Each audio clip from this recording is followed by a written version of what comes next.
السلام علیکم ورحمۃ اللہ وبرکاتہ، نحمدہ ونصلی علی رسول الکریم۔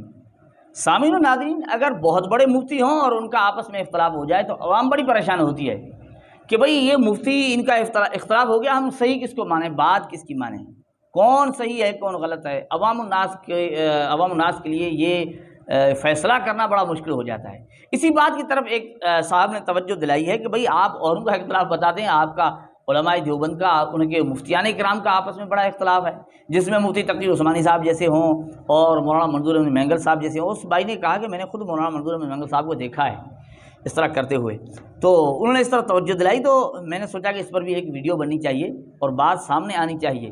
عوام یقیناً پریشان ہوتی ہے، لیکن ہمارے ہاں اختلاف جو ہے نا علماء کا، ائمہ مجتہدین کا، اس کو علماء کیا سمجھتے ہیں وہ بھی انشاءاللہ بتائیں گے آپ کو۔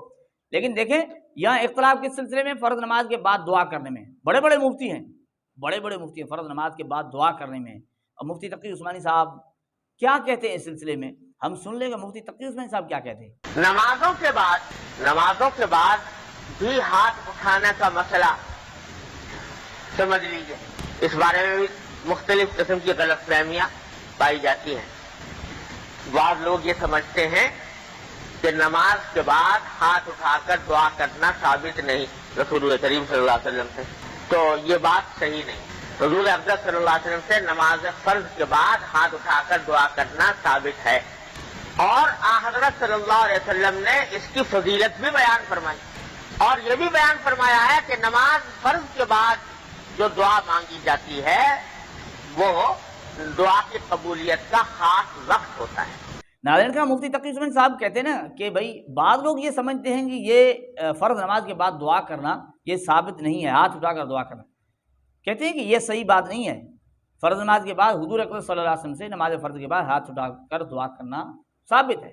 مفتی تقی عثمانی صاحب کہتے ہیں کہ فرض نماز کے بعد دعا کرنا، ہاتھ اٹھا کر دعا کرنا ثابت ہے۔ اب دیکھیں کتنے بڑے مفتی ہیں، بہت بڑے مفتی ہیں، بڑے علم والے ہیں، اب ان کی ایک بات یہ آ گئی کہ فرض نماز کے بعد دعا کرنا ثابت ہے۔ ظاہر ہے بندہ یہی سمجھتا ہے کہ دعا کرنی چاہیے، اور بہت سارے لوگ کرتے ہیں، کثیر تعداد میں لوگ دعا کرتے ہیں۔ لیکن ہم ایک اور مفتی صاحب کو سنتے ہیں، اب اتنے بڑے مفتی ہوں اور ایک کی بات اور ہو، ایک کی بات اور ہو، تو لوگ پریشان ہوتے ہیں، بات مانیں کس کی۔ اب مفتی تقی عثمانی صاحب بہت بڑے مفتی ہیں، اب وہ کہہ رہے ہیں، اس کے باوجود ایک اور مفتی ہیں وہ کہتے ہیں کہ ان کی بات کچھ ہمیں الگ محسوس ہوتی ہے، تو سن لیتے ہیں وہ کون ہے مفتی صاحب، مفتی منظور احمد مینگل صاحب، مولانا منظور احمد مینگل صاحب کیا کہتے ہیں۔ اس لیے فرض نمازوں کے بعد اللہ آپ کا بھلا کرے، کبھی کبھار دعا کرو، عمومی روایتیں ہیں، لیکن خصوصی روایت فرض کے بعد اجتماعی دعا، اس سے خصوصی روایت کوئی نہیں ہے، ثابت نہیں ہے۔ اگرچہ ہمارے بزرگوں نے کتابیں لکھی، میں نام نہیں لیتا، لیکن ناکام کوشش ہے، سمجھ رہی۔ اس لیے جو تبلیغ والے، تبلیغی جماعت والے نہیں کر رہے، یا اللہ آپ کا بھلا کرے سعودی والے نہیں کر رہے، وہ ٹھیک کر رہے۔ اس کو ضروری آپ نہ سمجھے، سمجھ رہی ہیں کہ نہیں، اس کو ضروری نہ سمجھے، اس لیے کبھی کبھار اس کو ترک بھی کر دو، تاکہ یہ اس کو ضروری آپ نہ سمجھے، سمجھ رہی ہیں کہ نہیں۔ کہا یہ بھی مستحب ہے، یہ بھی مستحب ہے، یہ بھی مستحب ہے۔ ایران کے علماء نے اس کو لکھا کہ یہ مستحب نہیں، یہ بدعات ہے جو آپ نے۔ اب دیکھیں مولانا منظور احمد مینگل صاحب کی بات سے کہیں تو یہ محسوس ہوتا ہے اس کو کہیں وہ بدعت تو نہیں سمجھ رہے۔ اب دیکھیں ایک مفتی کہہ رہا ہے وہ چیز ثابت ہے، دوسرے کے کہنے سے ہمیں یہ محسوس ہو کہ یہ بدعت ہے، بندہ پریشان ہو جاتا ہے، اور دونوں طرف سے بڑے بڑے مفتی ہوں، عوام کے لیے بڑی پریشانی ہے، بہت بڑی پریشانی ہے۔ تو اور یہ بھی کہا کہ فرض نماز کے بعد کبھی کبھی اس کو ترک کیا کرو، مولانا منظور مینگل صاحب کہتے ہیں کہ عمومی روایتیں ملتی ہیں، خصوصی کے خاص فرض نماز کے بعد دعا کرنا اجتماعی طور پر کہتے ہیں کہ یہ ثابت نہیں ہے۔ اگرچہ بزرگوں نے کتابیں لکھی ہیں لیکن ناکام کوشش ہے۔ اب بندہ پریشان تو ہوگا بھائی، بزرگوں کی کتابیں بھی کہتا ہے کہ یہ ناکام کوشش ہے، جو لکھی ہوئی کتابیں اس سے پہلے جو لکھی جا چکی ہیں کہتا ہے یہ ناکام کوشش ہے، اور مفتی تقی عثمانی صاحب کہتے ہیں ثابت ہے، اور ان کی گفتگو سے کہیں یہ محسوس ہو رہا ہے کہ کہیں بدعت ہے، یعنی یہ اس طرح محسوس ہے۔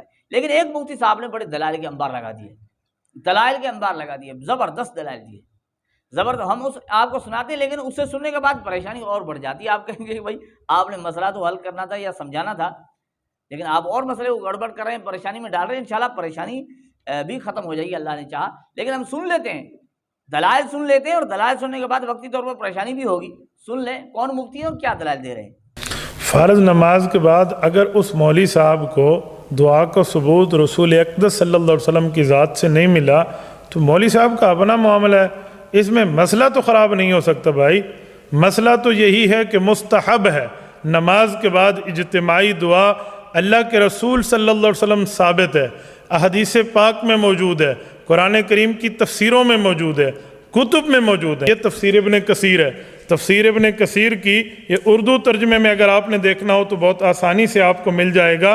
ابن ابی حاتم نے حضرت ابو ہریرہ رضی اللہ تعالیٰ عنہ سے روایت کی ہے کہ رسول اللہ صلی اللہ علیہ وسلم نے سلام پھیرنے کے بعد قبلے کی طرف منہ کیے ہوئے تھے، ہاتھ اٹھا کر اللہ کے رسول صلی اللہ علیہ وسلم نے دعا مانگی اور اللہ رب العزت نے اس دعا کو قبول فرمایا۔ امام نور الدین حیثمی رحمۃ اللہ علیہ کی کتاب ہے مجموع الزوائد، المتوفى 808 ہجری، یہ آج سے تقریباً 500-600 سال پہلے کے آدمی ہیں۔ یہ مجموع الزوائد ہے، جلد نمبر 10 ہے، صفحہ نمبر 194 ہے۔ اس میں روایت موجود ہے رسول اقدس صلی اللہ علیہ وسلم کے صحابہ کرام نے پوری تفصیل سے اللہ کے رسول صلی اللہ علیہ وسلم کی بات کو بیان فرمایا۔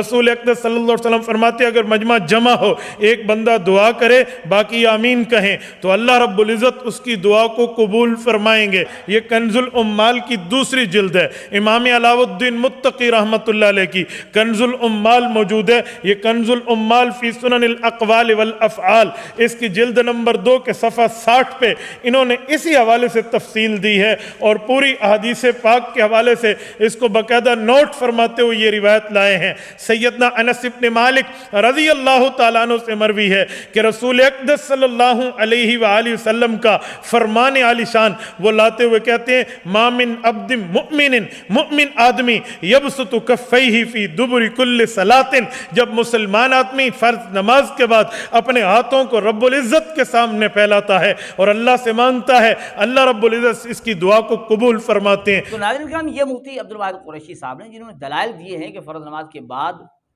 دعا کرنا ثابت ہے، اور تفاصیل سے احادیث سے یہ چیز ثابت کی کہ فرض نماز کے بعد دعا کرنا ثابت ہے۔ اب پریشانی یہ بڑھ گئی کہ بھئی اگر مفتی تقی عثمانی صاحب کی بات یہ ہے کہ ثابت ہے اور مفتی عبدالواحد قریشی بھی اس چیز کو ثابت کر رہے ہیں اور دلائل دے رہے ہیں، تو پھر مولانا منظور احمد مینگل کی بات کہاں جائے گی؟ اب دیکھیں، اگر ہم مولانا منظور احمد مینگل کو صحیح سمجھتے ہیں تو یہ دونوں بڑے مفتی یہ ان کو غلط سمجھا جائے گا، اگر ان کو صحیح سمجھتے ہیں تو مولانا منظور احمد مینگل صاحب کو غلط سمجھا جائے گا۔ تو ہم بات کس کی مانیں، کس کو غلط سمجھیں؟ دیکھیں، اس چیز کو سمجھنے کے لیے میں آپ کی خدمت میں جامعہ العلوم اسلامیہ جامعۃ العلوم اسلامیہ بنوری ٹاؤن کا فتویٰ آپ کو دکھاتا ہوں۔ دیکھیں، ان کے اندر یہ چیز لکھی ہوئی اور آخر میں لکھا، اسے مستحب لکھا، فرض نماز کے بعد دعا کو مستحب لکھا کہ علامہ انور شاہ کشمیری اور مولانا محمد یوسف بنوری اپنے فتاوی میں سے سنت مستمرہ تو نہیں کہتے، بلکہ لیکن اس کی لکھتے ہیں کہ لیکن اس کی اصل ثابت ہے اور یہ بدعت نہیں ہے، کہ یہ بدعت نہیں ہے۔ اب آپ کہیں گے بھائی مولانا منظور احمد مینگل صاحب کی گفتگو کی بدعت محسوس ہو رہا تھا، آپ کہتے ہیں یہ بدعت نہیں ہے۔